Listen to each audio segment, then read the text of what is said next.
Hello बच्चों, so let's see the question first. How can you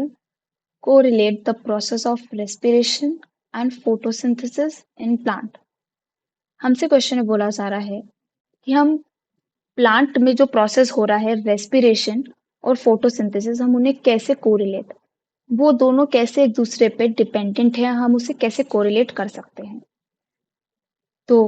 सबसे पहले हम देख लेते हैं फोटोसिंथेसिस क्या होता है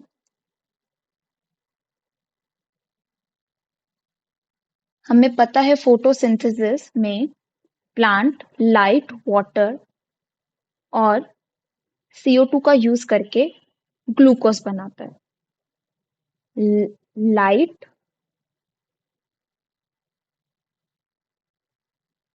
वाटर और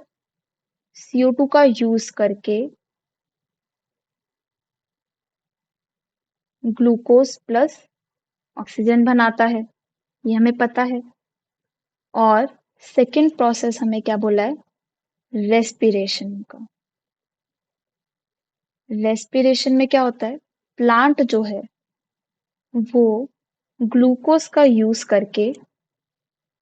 CO2 बनाता है ठीक है तो जो CO2 रेस्पिरेशन में रिलीज हो रहा है ये वाला CO2 ये हमारा फोटोसिंथेसिस में यूज हो रहा है और जो ग्लूकोज हमारा फोटोसिंथेसिस में प्रोड्यूस हो रहा है वो हमें रेस्पिरेशन में लग रहा है तो ये दोनों एक दूसरे से कोरिलेट कर रहे हैं जब CO2 होगा तभी फोटोसिंथेसिस का प्रोसेस होकर ग्लूकोज बनेगा ग्लूकोज होगा तो रेस्पिरेशन का प्रोसेस तभी होगा फिर CO2 बनेगा एक तो हो गया ये पॉइंट अब सेकंड पॉइंट क्या है कि जो फोटोसिंथेसिस में O2 बन रहा है और यही O2 यूज करके रेस्पिरेशन में प्लांट प्लांट क्या कर रहे हैं ऑक्सीजन का यूज करके उसको हाइड्रोजन से मिला के क्या बना रहे हैं वाटर इस इक्वेशन को बैलेंस करना है इसलिए यहाँ पे 2 आएगा तो रेस्पिरेशन में जो O2 यूज हो रहा है वो कहाँ से आ रहा है फोटोसिंथेसिस से और जो O2 जो H2O रेस्पिरेशन में बन रहा है वो कहाँ यूज हो रहा है फोटोसिंथेसिस में तो दो तरीके से ये एक दूसरे पे डिपेंडेंट है प्रोसेस पहला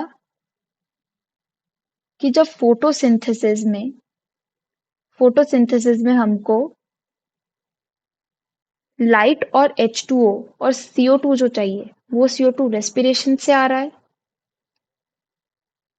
वो CO2 हमें रेस्पिरेशन से आ रहा है रेस्पिरेशन के प्रोसेस से आ रहा है और जो ग्लूकोज हमारा फोटोसिंथेसिस में बन रहा है वो हमें रेस्पिरेशन के प्रोसेस के लिए चाहिए सेकंड जो O2 हमारा रेस्पिरेशन में यूज हो रहा है वो फोटोसिंथेसिस से मिल रहा है और जो रेस्पिरेशन का प्रोडक्ट है वाटर H2O वो कहाँ यूज हो रहा है फोटोसिंथेसिस के प्रोसेस में यूज हो रहा है तो इस तरीके से ये दोनों प्रोसेस एक दूसरे से कोरिलेट हैं और एक दूसरे के ऊपर डिपेंडेंट है I hope you understood it well thank you so much all the best